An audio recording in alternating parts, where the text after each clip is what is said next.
our breakout sessions. I'm Emily Jones, I'm an associate professor here at the Blavatnik School of Government. And we now have the task of thinking through as a group, motivated by our fabulous panelists who I'll introduce in a moment, a societal role for corporates. So I think in that opening session we really had an excellent insight into some of the challenges that we face. The World Economic Forum in January this year noted that two of the three most pressing challenges that the world economy faces, the first is inequality, the second is climate change. They both came up. And just to remind you sort of the disillusionment that a lot of people feel at the moment with the global economy, I think the headline statistic that Oxfam put out in January was 8 people now own or have the same level of income as the world's, half the world's poorest population, right? So that 8 people basically have the same income as 3.5 billion. And I think we see this disillusionment with the world economy across the globe in many sort of ways and shapes and forms. So this morning we're now going to discuss what roles corporate should play in addressing some of these challenges of inequality, of job creation that were eloquently mentioned this morning. Remembering as we do so that countries look very different. So we've got very different sets of challenges, I think, in the UK as opposed to India, for example, or lower income countries that are really yet to really engage with the global economy in the same way.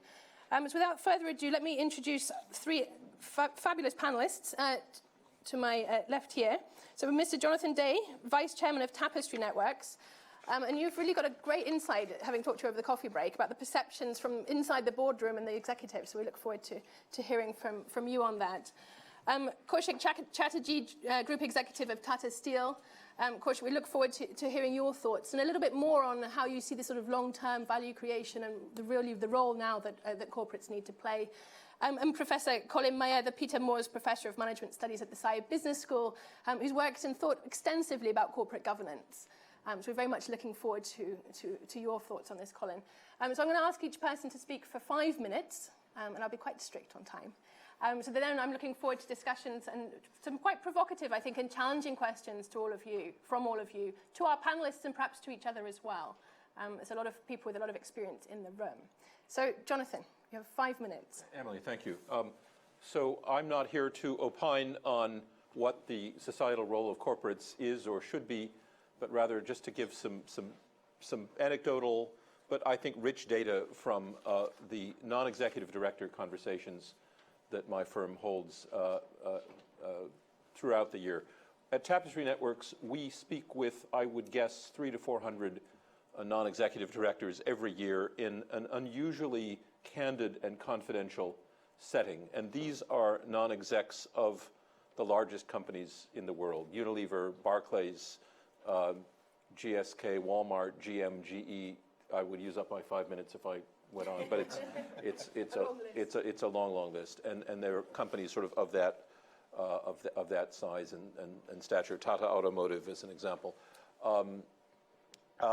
and so we get a sense of sort of where they are on these issues. I'm not here either to critique or to defend their point of view, but I do want to say one thing, which is that I believe that the job of a non-exec of these giant global corporations has become very, very difficult, fraught with contradictions, fraught with ambiguities, almost undoable. This is not a new insight. I think, Colin, in many ways, you get at this in your book, as does Roger Martin in his. And yet these men and women do the undoable every day and every week. So if some of what you hear seems a little bit simplistic, well, it might be because these people are stupid or unenlightened, or they've been reading too much Jensen or something. Or it might be because they're looking for heuristics that they can use to make an extraordinarily difficult job more doable. I personally think it's more the latter than it is the former.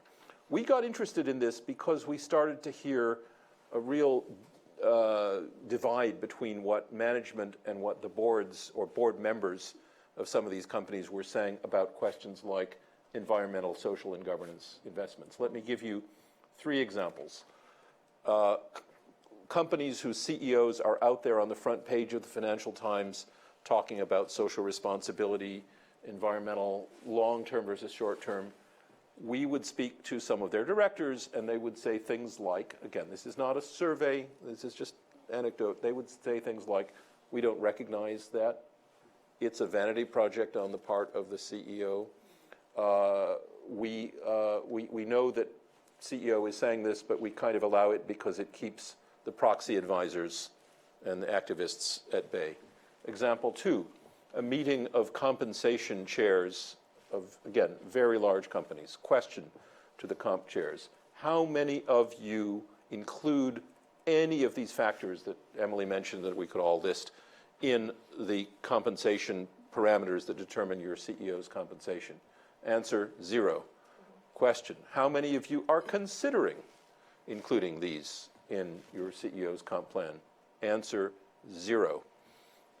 Example 3, a discussion about recruitment to the board. Question: should you consider board members who have particular insights or skills or knowledge or experience in some of these broader issues?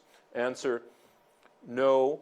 And then somebody added, and we've just been talking with one of our big institutional investors, an institutional investor, I should add, that like many espouses this. And they said, you put performance athletes on your board, not socially minded people. So those are our 3 examples. So that got us kind of interested. And we held a meeting in April, again, of a group of non-execs and some thought leaders to dig into this some more. And I'll quickly sketch what we learned, because I know my 5 minutes is just about out. 1, there is a belief that you can do well by doing good.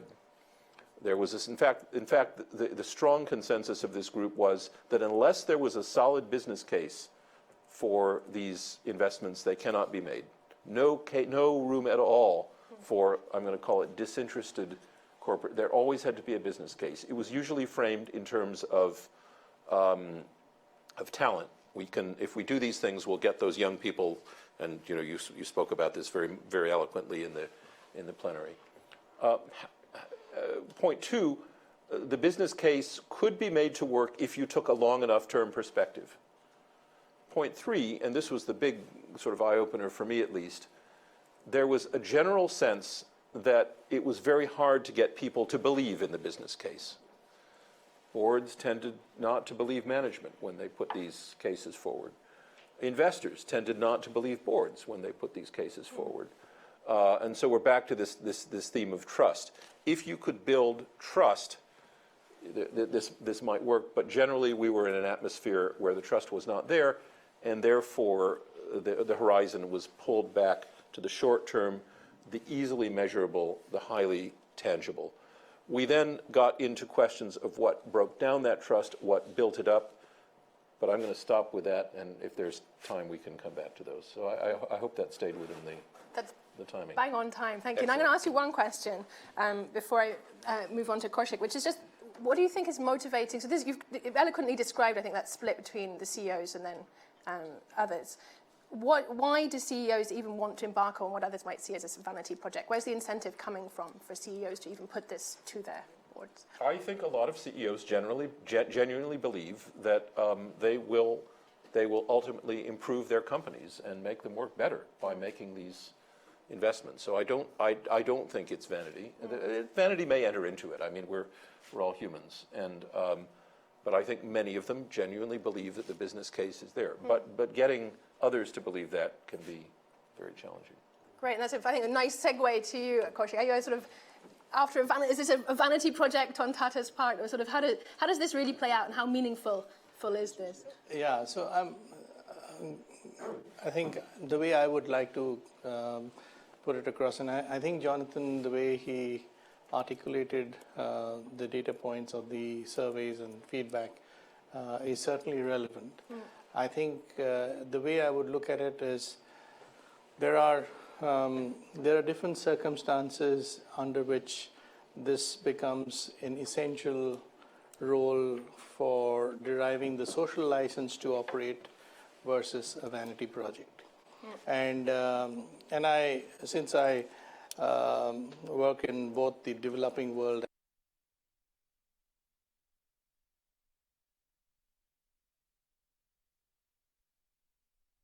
I get a very clear comparison, hands-on, almost on a daily basis.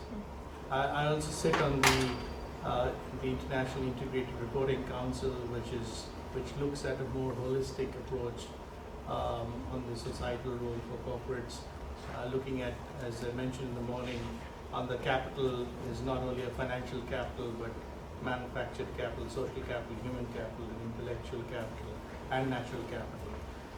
And how do they interplay in terms of an integrated management approach, which typically has to be top-down, starting from the boardroom, and then the CEO getting mandated to lay it forward. And recently, in the task force for financial disclosures out of the climate change agreement, as to what role that the corporate should have in terms of climate change and their responsibilities to the society. So when I look at less developed countries like India, or developing countries like India, talking about ESG, whether it is in the regulation or not, is part of the social license to operate, especially the S part of the ESG.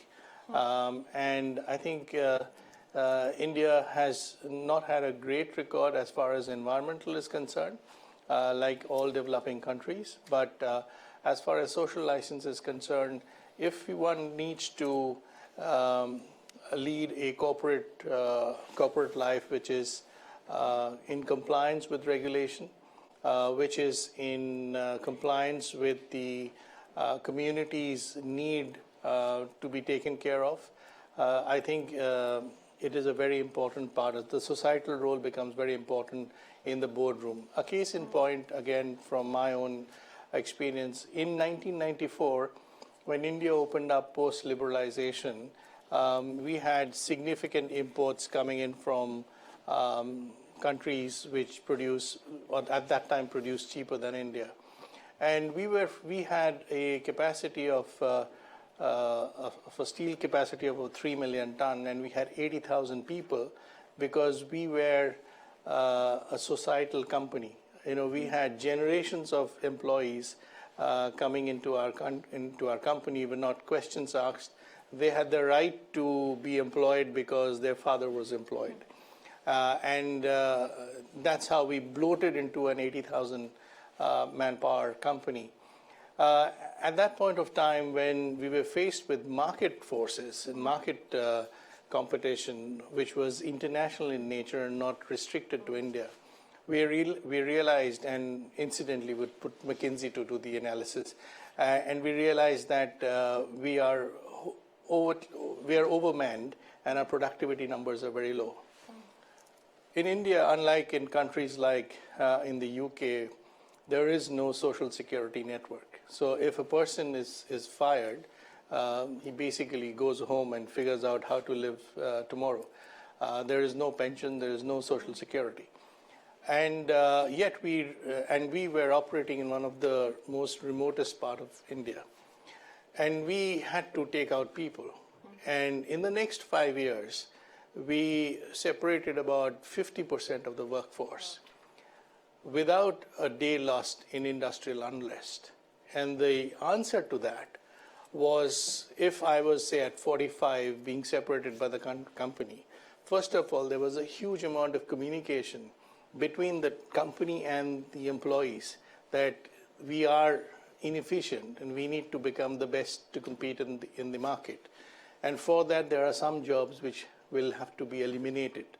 And if that has to be done, we will do it in the most human manner that possible, which is, say, if I'm 45, my retirement age is 60, Tata Steel designed the separation program in a manner that he was getting his basic salary for the next 15 years, monthly, at his house.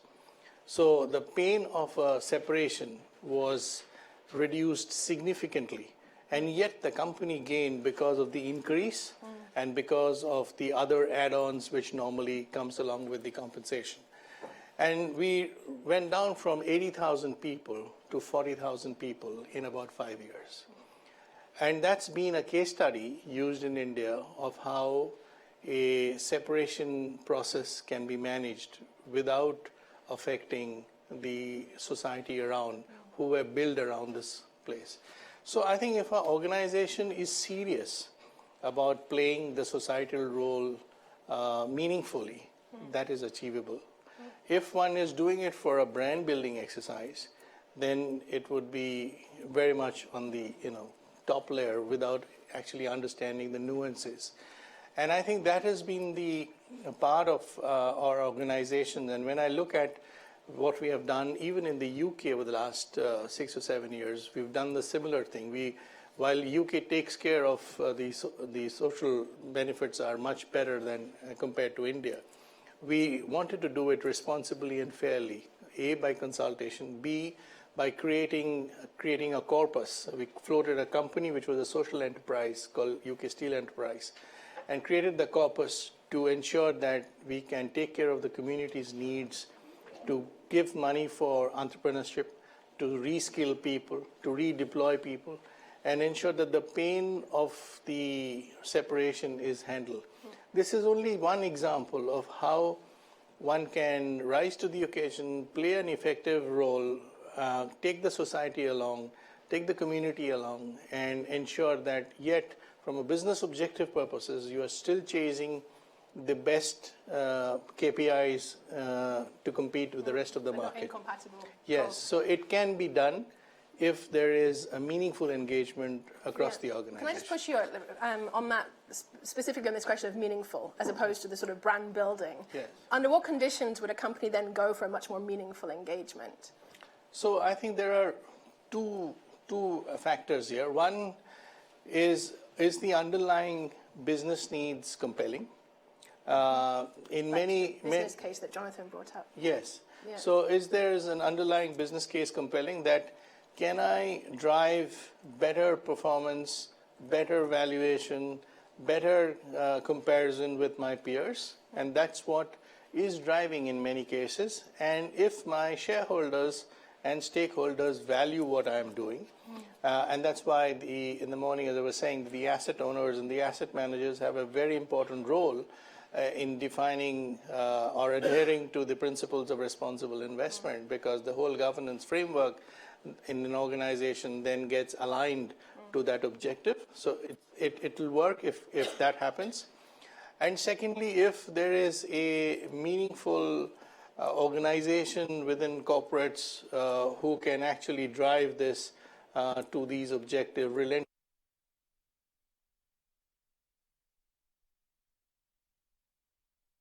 Everybody cannot be the best on day one, but if that is adopted as a philosophy, then it can move over years, because there is no end to it. It is a part of retweaking the DNA of the organization to align with the societal objective. Great, thank you very much. I'd like to bring Colin in now. I think we've heard sort of the challenges in a way that Jonathan's brought out, and this disconnect between sort of quite ambitious CEOs often and the others, the board, the shareholders. An example of Tata Steel that sort of seems to have been an exception perhaps to that rule, or the trends that Jonathan set out. You sat in academia and sort of looked at this with this little bit of more disconnect, sort of dispassionate perhaps perspective. What does your research and your sort of thinking tell us about the conditions under which we might have companies contributing in a valuable way to society? Okay, so let me try and answer exactly that question. What makes the contribution of business meaningful in terms of addressing societal issues? And I'll just start by coming back to Kartik's observation on the collapse of trust in capitalism and democracy in developed countries, but not so much, at least in some developing countries. And I think that underlying that is a fundamental breakdown of trust in corporations. People are extremely cynical about this notion that business will do anything other than make profits, and with considerable justification, frankly, because that is what they are perceived to do. So we thought that this breakdown of trust in business was predominantly in the financial services sector of business, automobiles to energy, food to pharmaceuticals. To address it, I think one needs to essentially do four things. One, first of all, has to determine What is the purpose of business? Why does it exist? And the answer that immediately springs to most people's minds is that business exists to make profits. And that, when you talk to the boards of companies, is what they perceive as being their main role. Indeed, I've done lots of reviews of boards of listed companies, and most of them cannot articulate clearly what their purpose is. Why do they exist? What is clear is that business does not exist. The purpose of business is not to produce profits. It's to produce goods and services that benefit us as customers and communities, and in the process, to produce profits. And the best companies around the world recognize that. Some of the best companies in the world are companies like Bertelsmann and Bosch, Carlsberg, IKEA, Velux, and Tata. And all of those have got one thing in common. They are all owned by industrial foundations. You talked about the ownership of the companies in the Tata Group as being around about 60% or so from Tata Trust. Well, the same goes for all of those companies. They are all listed companies on stock markets around the world, in particular in Denmark and in Germany. But what is distinctive about those is that the dominant owners of those companies are foundations, trusts. And the role of those trusts is to ensure that the principles and values of those who founded the company are reflected in the activities of the operating companies within their groups. And it's been an incredibly powerful model. Those companies have done well financially, but an even more striking feature about those companies is they survive. And the reasons they survive is that they have a clear notion of their purpose and why they exist. And they have a clear basis on which they can do that because they have an owner that is committed to the delivery of that. So the first element that's really critical here is ownership and getting the right ownership. And if you look around the world and say, well, who are the main owners of companies? These trusts, these industrial foundation-owned companies are large companies. But that's not by any means the dominant form of ownership around the world. Tata is pretty unusual in India on that group. The dominant form of ownership is twofold. Firstly, families. So families are by far and away the largest owner of even listed companies around the world. And the second is the BlackRocks, the Vanguards, the UBSs of the world, the institutional investors that own $70 trillion of assets. $70 trillion. GDP for the world as a whole is about that order of magnitude. So ultimately, achieving change comes down to what is going to bring about change in terms of those large shareholders of companies. And the case of those foundations is, I think, very illustrative of what is required. It requires three things. It first of all requires institutions not simply to hold index funds in companies around the world, but at least in some companies to take significant positions that secondly they hold for long periods of time, not like hedge fund activists coming in and out. And thirdly, where they engage actively with management in terms of assisting them in delivering on the company purpose. And that is beginning to happen. One is observing some institutions around the world beginning to move in that direction in terms of taking significant holdings in companies and engaging actively in those firms. So a number of the Canadian pension funds are doing that. Some of the Swedish funds are doing that. A number of the sovereign funds like the Norwegian, the Singaporean and the Japanese pension fund are beginning to do that. And that is essential, because if the owners aren't behind this, whatever the view of the leaders of business, they simply cannot do it. And I absolutely agree with Jonathan that most CEOs want to do this. They realize that it makes sense, and it's much better to make profits in the way in which people respect rather than have no respect at all for. The third element is regulation and law. Now, one of the main problems alongside their institutional investors that companies face is that although the law is not necessarily entirely prescriptive, de facto what the law does is still to maintain that the fiduciary responsibilities of companies is predominantly to their shareholders. For example, in the UK, there is reference, secondary reference, to other stakeholders as essentially being derivative to the achievement of that primary objective to their shareholders. Now, in this regard, some of the most interesting developments that are taking place are in the United States, with the emergence of what is termed the benefit corporation, by which companies can be incorporated with a public benefit requirement as well as a commercial benefit requirement. And directors of those companies are required to uphold a public purpose as well as a commercial purpose. Now, most of those are pretty small companies at the moment, but actually the area where the most opportunity exists, I believe, is at exactly the opposite end of the spectrum. The commanding heights of the economy. The utility companies, the energy companies, the telecom, the transport, the water companies. Why? Because at the moment, the only way in which we can encourage them to have a social role is to regulate them. But because they are profit-oriented companies, they essentially do whatever they can to minimize the impact of regulation. Convert them into benefit corporations, and you can begin to address that particular issue. Just to come on to two other points very quickly, if I may. Sure. First of all, the subject that Jonathan was talking about, which is critical here, namely corporate governance.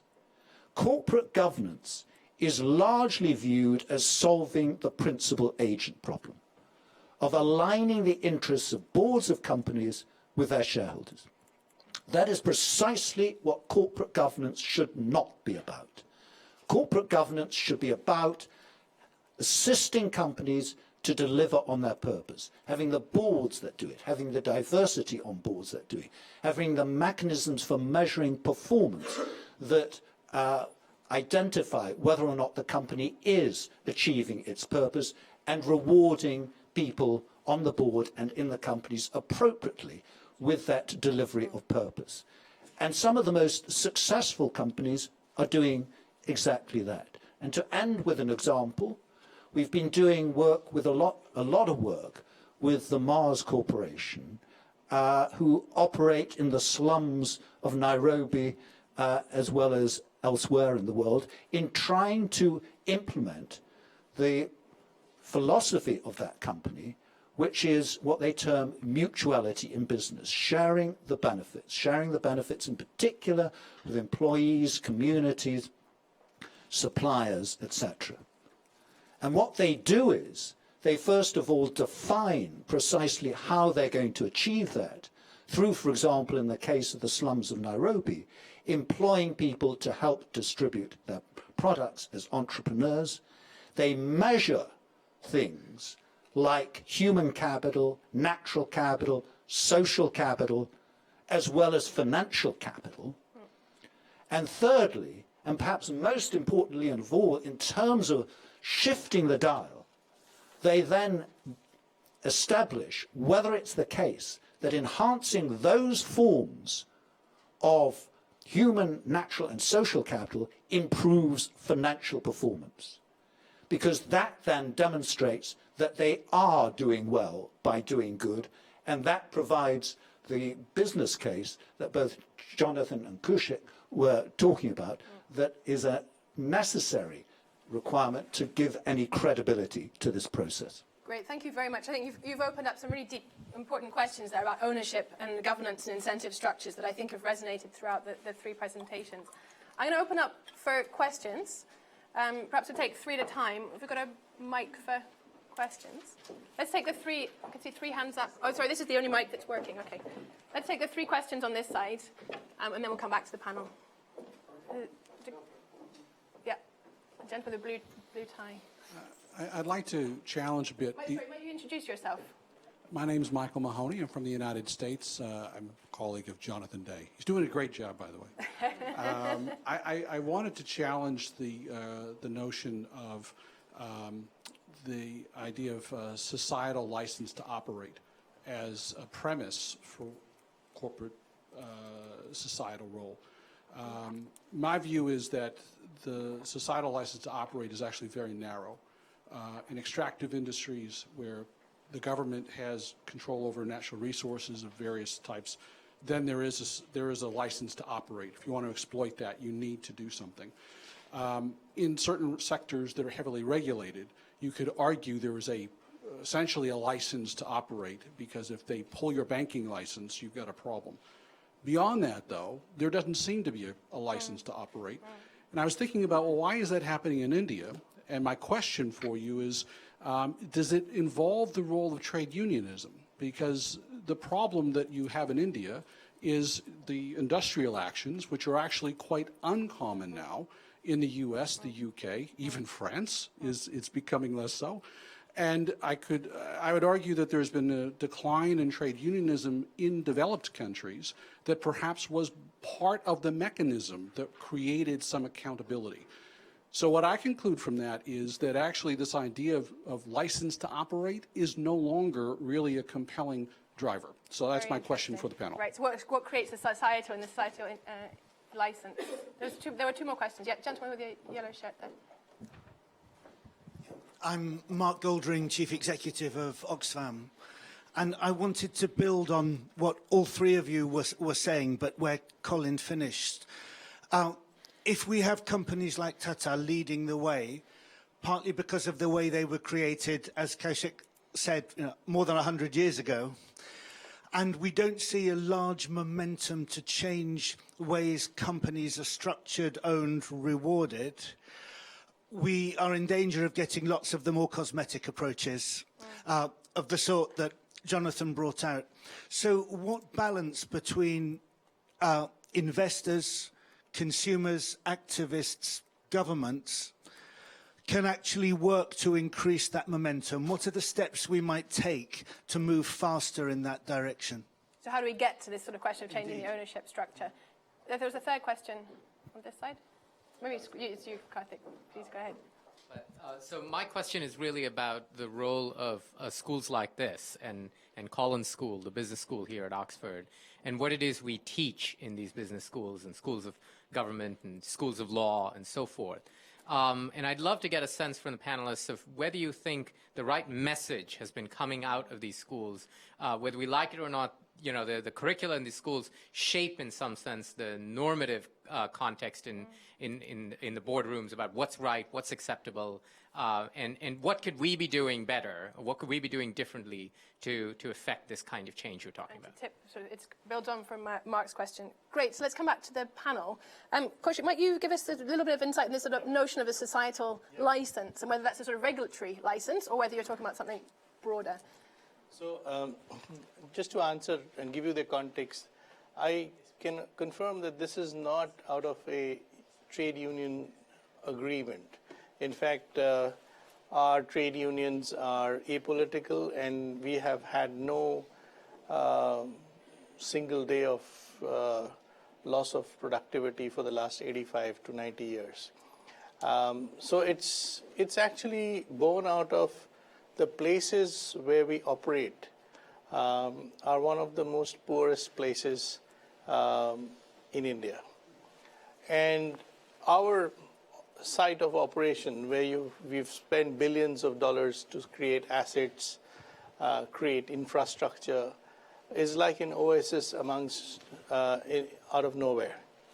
And if you go 50 kilometers away from these operational areas, you would find abject poverty, inequality, lack of infrastructure, lack of basic stuff.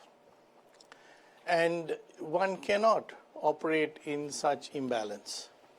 And therefore, we use our deployment mechanism to generally create an environment of providing education, health, sanitation, hospitals, in uplifting this community around us. We can't do it for all of the country, but we have selected the places where we operate, and our stated purpose is to serve the communities in and around the place where we operate.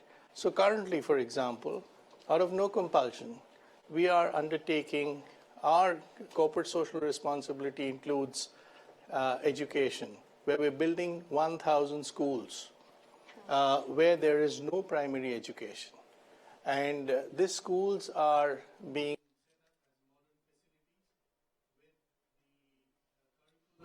training the teachers, coming across. Nobody is asking us to do it out of an agreement.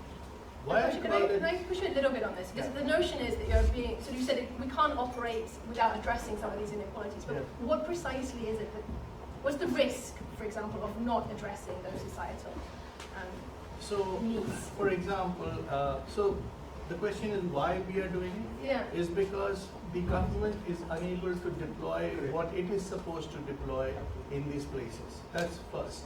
So there are hamlets and villages where over the last 50 years there has been no government who has been there. So we go in because we have mapped some of the poorest places in and around.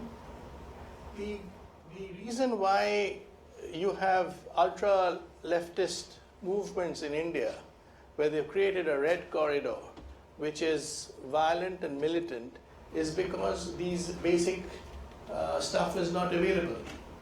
And because these are not available, they get into an insurgent mode. So there's a risk. So there is a risk to continuity. Yeah.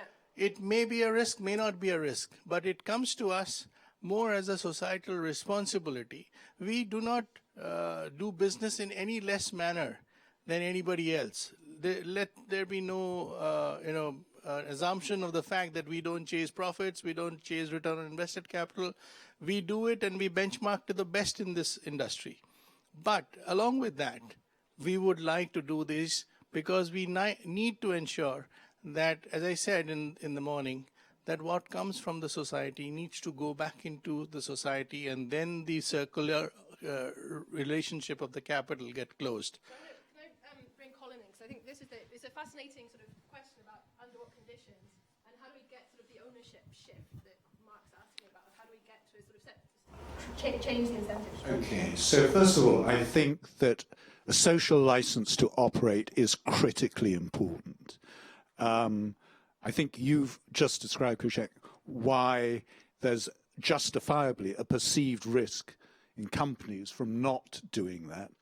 Let me just mention one other, and that's a change in the attitude of regulators and the authorities in this area. So it was very interesting that last Friday, the Bank of England announced that for the first time, it was going to review banks in this country for their exposure to climate change.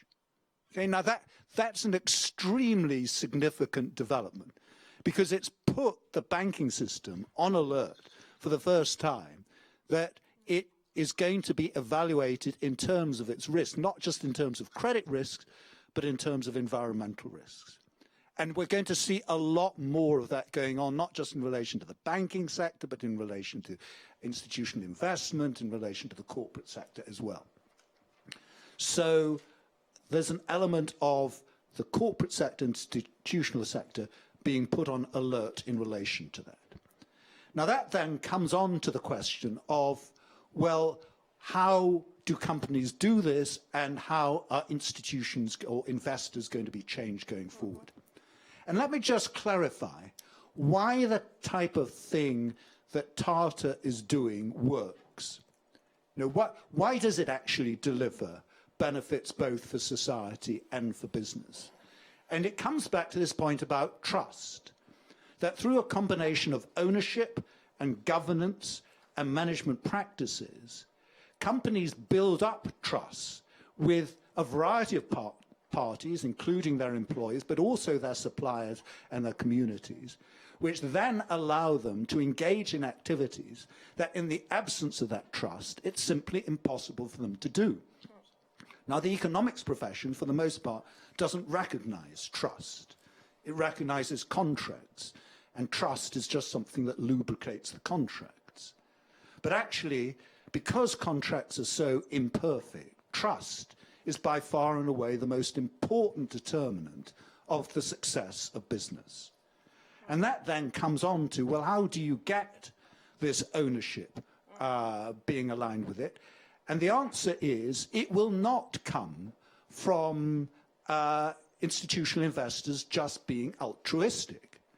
You know, there are some investors that are altruistic, and impact investing is growing in significance, but we cannot rely on just the impact investing community. It has to be the mainstream institutions. And they have a fiduciary responsibility to their beneficiaries. So like it or not, they are going to be focused on financial returns. But then it comes down to essentially demonstrating that this model works. Okay? And this model works provided that the institutions in turn recognize their responsibilities to the companies in which they're investing, as well as to their beneficiaries as trustees. And it is that which is beginning to happen. But what's going to determine it, and this comes to Kartik's question, is evidence.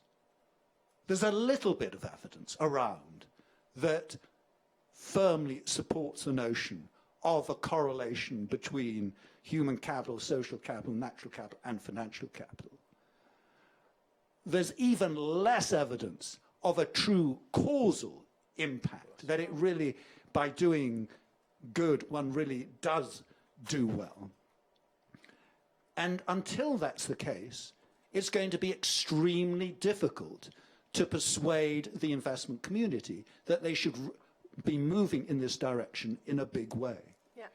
And just to come, if I may, to finally answer Kartik's other question about what we as business schools and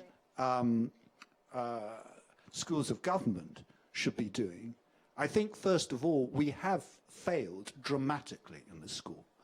We failed dramatically because I don't know what the first week of lessons in the Blavatnik school is, but the first week of lessons typically in business schools around the world is the role of corporations is to maximize the wealth of their shareholders. Okay? And everything, all the courses then basically follow from that presumption. And until one changes that, then one won't fundamentally be changing the way in which future leaders of business are being educated. And I think the equivalent in schools of government is to get away from the notion that the role of government is simply to set the rules of the game and then allow business to operate within the rules of the game, to a recognition that actually it's a partnership between government and business that really delivers the most effective results. Great, thank you, Jonathan. Particularly on this question of how we educate as business schools and schools of government, some of the people that then sit, who are the CEOs that you talk to and the board members. Sure. So to speak very directly, Karthik, to your question, I mean, I think the first thing that is shorted in this, and I agree with you, Colin, is history. What we think of as the way corporations work has changed over time, and the modern corporation is, in fact, a very modern creation, and a bit of history is hugely useful. The second, I would say, is what I would call really deep theory. So there's a lot of very superficial theory that is presented. But and as an example of this, you know, a lot of people like to flame away about Mike Jensen. most of them don't seem to have read, including people who publish things in the Harvard Business Review saying, oh, well, Jensen is wrong, and then quote a lot of things that, in fact, he said. And so I'm talking about people like Holmstrom, Milgram, Tirole, Roberts. Now, the problem is that this kind of theory is difficult. John Kay is probably one of the few who's able to kind of take that deep theory and lift it up and make it understandable. There are not many who can do that. But in the absence of that, it's like we're training doctors and then not teaching them organic chemistry or biochemistry or the really deep fundamentals. And now maybe you can't do this in a year curriculum or a 2-year, I don't know, but it's clearly missing. And that is, I believe, that and a lack of history leads to this kind of caricature that Colin Can I ask you on the history point, what do you think history would bring to the table? What does it tell us? Well, look, we're talking about how people organize for collective action. And it's not like that didn't begin until the late 1990s. We've had models of collective action that go on for a long, long, long time. I want to say one quick thing about this point that Koushik brought up and Colin's examples.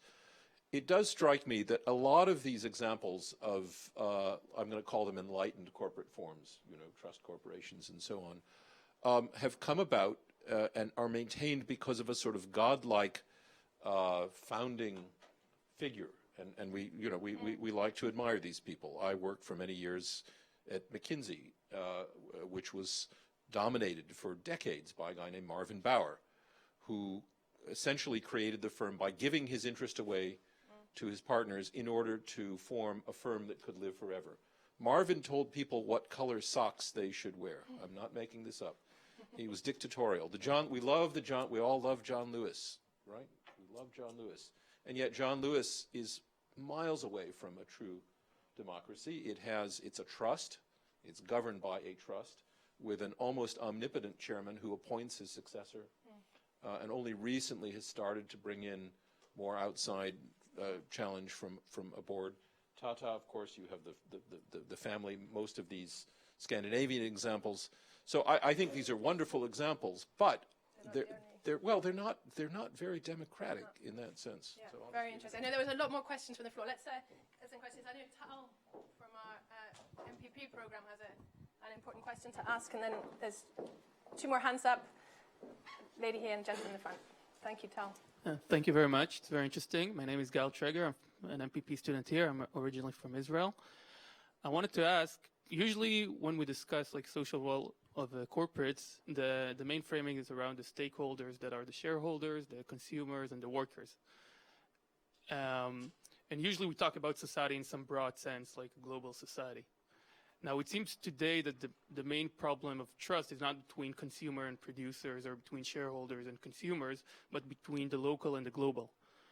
So I wanted to hear your perspective on how do you think we can kind of bridge the gap between multinational corporations and the local communities, provinces, cities in which they operate? They're headquartered somewhere and they operate somewhere else, so that really that accountability mechanism. Great, thank you, Tal. Yeah, the lady in the front here.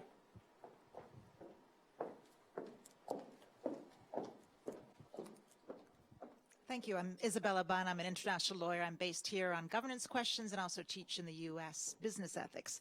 I have a question about environmental, social, and governance factors.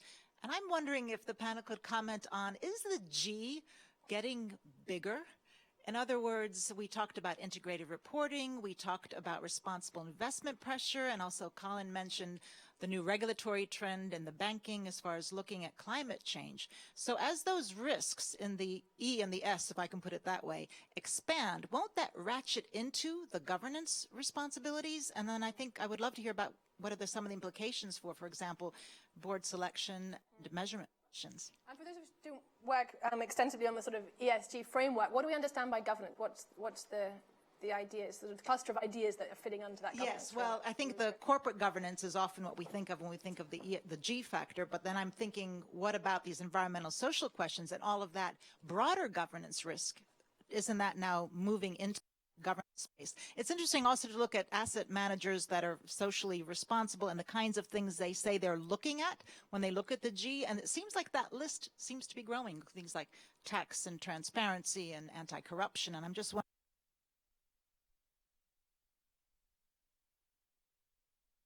about here. Thanks, Emily. Thank you very much. My name's Chris Langdon. I co-direct a project called Thinking the Unthinkable, which has been interviewing leaders both in business and government over the last 3 years. So I love, Jonathan, your brilliant word picture of the conversations you're having with NEDs. I would just make one comment before asking a question. I would also quote, but obviously our interviews are confidential, a number of NEDs who are concerned that their CEOs come from a finance function and are only really worried about the numbers, or enlightened CEOs like the CEO of PepsiCo has talked about in a very public way, first of all, privately about trust issues, and then has to pull a video because they didn't get it and they over Black Lives Matter earlier this year. So I think it's still, there's a lot of fragmentation and understanding. And I have two. Well, there was a video which was brought out with in about March where somebody gives, in a demonstration, a Coke to a policeman. And that caused outrage in the US communities and had to be pulled, and it was said publicly by PepsiCo to be a major mistake. And I think it's wonderful what she's saying, but it's how they have to actually carry this thing through. But I've got two questions, if I could, to Colin. You talked about there being a little bit of evidence. Could you go a little bit further? I think this is a fascinating question about what actually is the evidence base. And also I'd like to ask you about some work that Saïd Business School did with Ford, looking at, there are a number of wonderful organizations, 40, looking at forms of inclusive, conscious capitalism. And the critique, as I understood from the article, was these are all working in silos.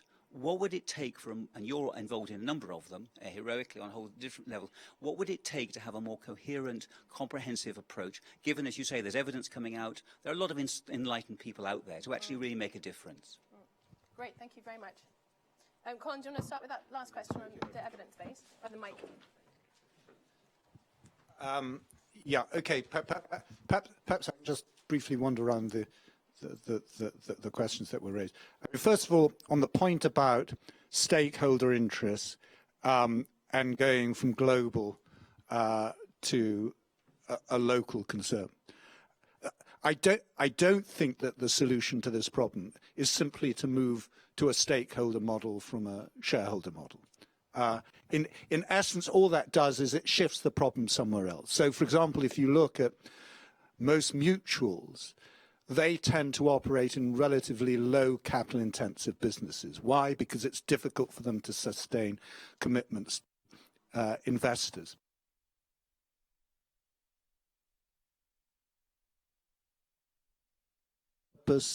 And then you think about how do you bring in investors to the delivery on that purpose, and to how does that then allow you to achieve the building of trust in global organizations. Let me just mention one organization that was referred to in the first session, and that is Handelsbanken. And the point was made that it's employee-owned. Well, that's not actually quite the correct description of Handelsbanken. It does have an ownership structure that's a cross-shareholding that essentially avoids it being subject to shareholder pressure, despite the fact it's listed on the stock market. But what is remarkable about that bank is it is now one of the most successful banks in Europe in terms of financial performance, in terms of growth of branches in Britain. And the reason why it's so successful is it operates essentially a local branch model in the context of a global organization. How does it do it? It delegates all of the decision-taking down to not just lending decisions, but pricing, marketing of products to the local branch manager. And because it does that, the local branch manager can build up a relationship of trust with their customers, with their borrowers, in a way in which a centrally organized bank simply cannot do. And that's been the major failing of British banking in the UK, that essentially local banking has been killed off. To come to the point about governance in ESG and whether or not governance is becoming broader in scope, I would say yes, it is becoming broader in scope, and what is being attempted by a lot of consultants, for example, is to produce a range of ESG measures that are then used by asset management firms, fund managers, as well as companies. Now, there's an immense amount of confusion around those measures, and different organizations produce very different measures and rankings of companies. The problem is getting some evidence that what are the appropriate ways of measuring these things, because otherwise it will undermine the whole movement if what emerges is a series of conflicting forms of measurement of things like ESG. And that relates to the final question, and that is about the evidence that exists. To quote one example that is often cited in this area, there's an article by Bob Eccles, Ioannis Ioannou, and George Seraphim that demonstrates that if you invest $1 in 1992 in 90 high sustainability companies, which they do define basically on the basis of ESG measures, that $1 in 2010 was worth $23, as against $1 invested in 90 equivalent low sustainability companies, which was worth $15 in 2010. So a 50% greater value from the sustainable investments. That is one study.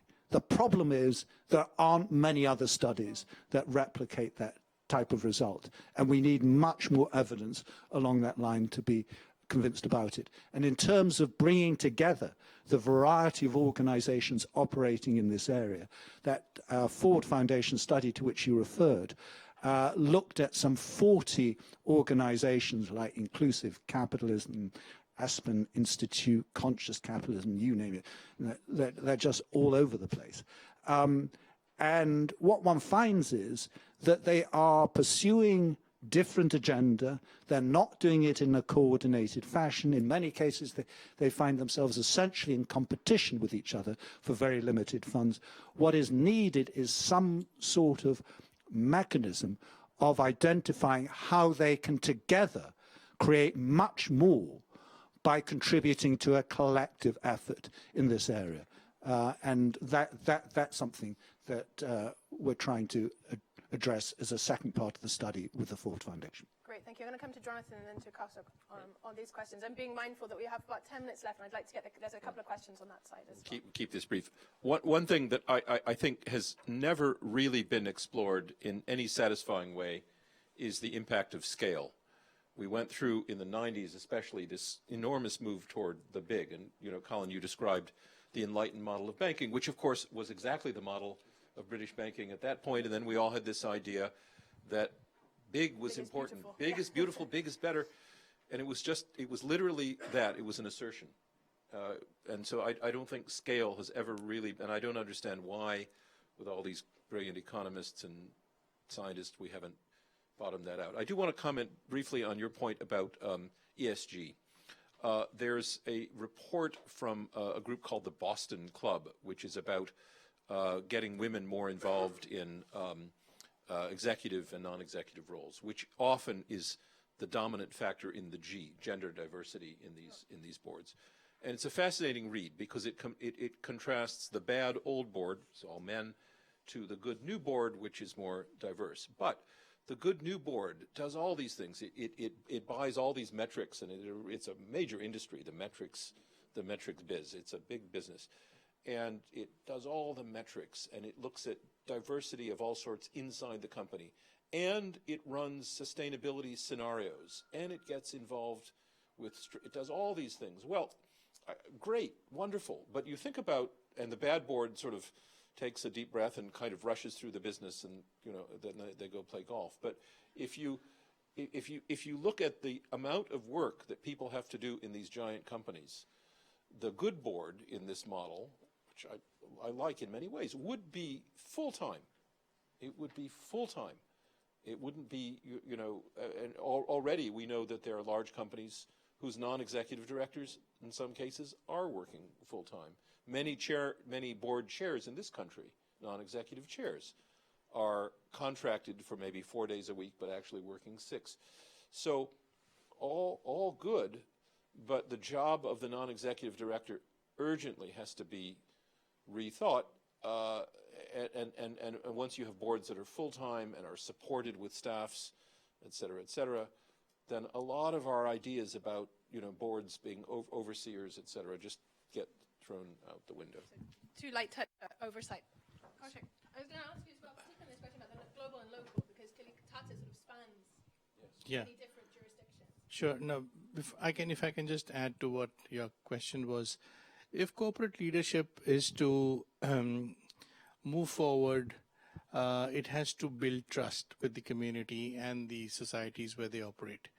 One of the important elements where trust is built is transparency.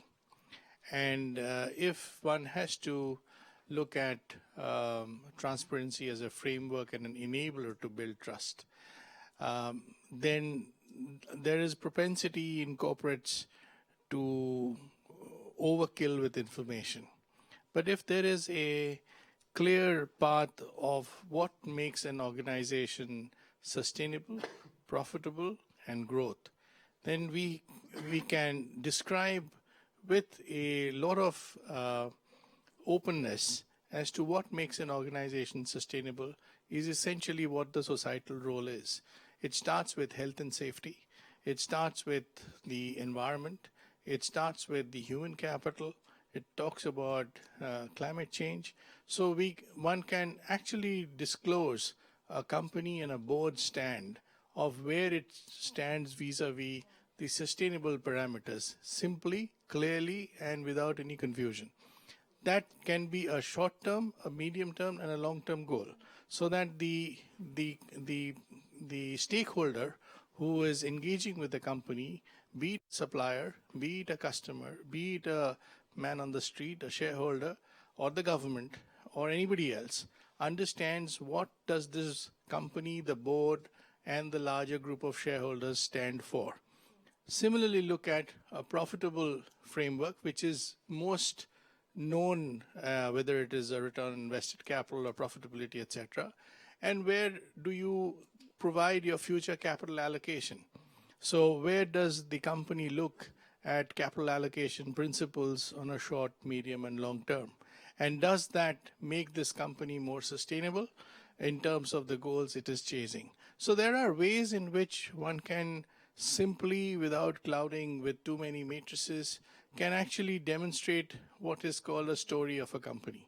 And if the company, through its rank and file, starting from the board right up to the last man, lived that story day in and day out, they'll make the company and the society a more sustainable place.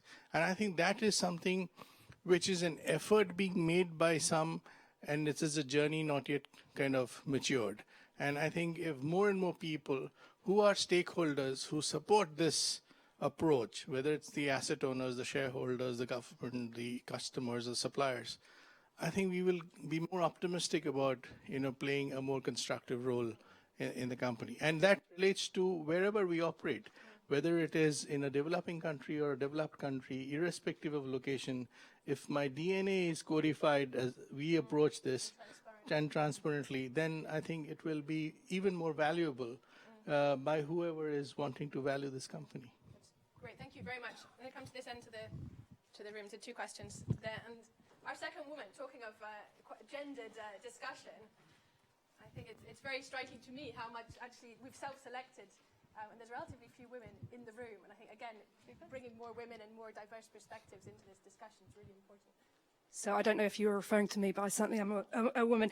There was one thing mentioned in passing, which was around management practice. And I suppose one of my observations, and I sit on a number of social purpose organisations, the governance is absolutely fine. The problem is when it hits the kind of permafrost layer of management, and it's seen as in competition with existing priorities rather than a way of better delivering those existing priorities. And I just wonder whether there are any reflections on how we might align more effectively management management practice around these issues. Sorry, my name is Catherine Rake, and I work with funders and charities who are trying to create social impact. Great, thank you. And the last question back there.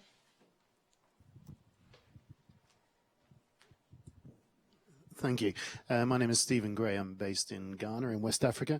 One observation and one question for the panel. In terms of the dialogue of societal role for corporates, it comes across as if you're doing good, but and doesn't resonate with the business leaders, as you say in the business schools. You don't have that right dialogue. And what Mr. Chatterjee has been saying about working in developing countries, for me, resonates that CSR is about de-risking your business where it touches society. And people don't talk of it in that sort of term, where you're de-risking your business, where your business interacts with society. In the developing economies, the biggest fear businesses have is when government starts talking about CSR national policies and business fearing that you're going to become a mechanism for the delivery of political agendas. And there's a real need for both governments and businesses to build up trust that there's an honest debate to be had of where we as business de-risk our businesses where it touches society. But the question for the panel, what role do you believe the Sustainable Development Goals and the alignment of financial institution ESG performance standards will play moving forward from here? Great, thank you very much. And I'm going to turn back to our panel, ask you to make sort of a very short response and any concluding thoughts. And Koushik, I'm going to give you the floor first. So to answer your question, I think the UN Sustainable Goals, having been codified and being put out, has become the framework for both corporates and the asset owners or investors. And I think there is a fair bit of journey to go in terms of ensuring that the robustness of the whole process is articulated and understood by each corporate, because we don't want this to be a tick box governance. Nobody wants it as a tick box governance that I've done 10 things which I was supposed to do. It has to meaningfully help the company operate profitably and valuably. And it has to meaningfully impact the communities and the environment in which we operate. So I think that's a very important linkage. There are certain large investors and owners who have understood it and who's propagating it. It needs to go much wider, and therefore these are early days. I think education in that area, communication in that area is a very important enabler and facilitator, because as Jonathan mentioned, that a large part of the boards of World Incorporated yet have not absorbed what's the linkage between all of the ESG parameters and the value or the purpose of the business. And therefore, there is work to be done on that basis. Great, thank you very much. Jonathan? So I'll simply observe that I think that all these goals are noble. Innovative structures like benefit corporations are wonderful. But they don't, none of them, at least as far as I can see, take away the fundamental problem of multitasking, trying to do two things at the same time and trying to decide how much do I give to this versus do I give to that. That is a hugely difficult problem. We face it every day, throughout the day. Companies face it, boards face it, CEOs face it. And so I think all these things are good, but simply adding goals is back to Colin's point in a way. You're simply pushing the problem further down the road. Somehow choices have to be made, and I think that's where it gets. Multitasking is still a very difficult thing for most of us. Great, thank you. And then I'd like to Colin for the last word. Okay, so quickly on the middle management point, you're absolutely right that middle management is essentially the permafrost of purpose. even if CEOs are dedicated to it and the owners are dedicated to it, in many cases you find it just gets killed off in a layer of middle management in organizations where much more traditional notions as to how businesses should be run still apply. How does one overcome that problem?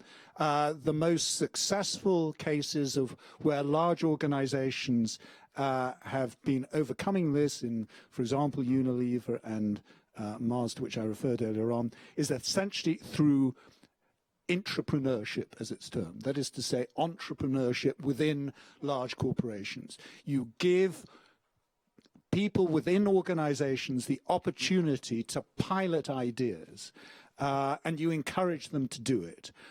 So instead of it being killed off as it goes up the hierarchy levels, people are actually empowered to implement new ideas. And there are several examples of this having actually been done successfully. Quickly on the question about the Sustainable Development Goals, first of all, let me just say that yes, this is a lot about de-risking, but it isn't just about de-risking. It's also, this is essentially a form of business management innovation. It's a way of essentially creating a business opportunity that some companies like Tata recognize, but most companies actually do not recognize. And in terms of the Sustainable Development Goals, they will be critically important going forward, but it comes back to what I was saying earlier on. Unless companies are committed to the delivery on these things, basically they will happen only in a very superficial way. And to come to Jonathan's point about the observation that you can't multitask, let me be clear that this is not multitasking. This is doing one single task. It comes back to what I said at the beginning. It's a task of recreating trust in organizations. This is all about creating trust. Great, thank you very much. Before we thank our panelists, I'd just like to say that the next session is on China, I believe, in Lecture Theatre 1, so please just do join us there. But that was a fascinating and stimulating discussion. I certainly learned an immense amount, so please join me in thanking our three panelists.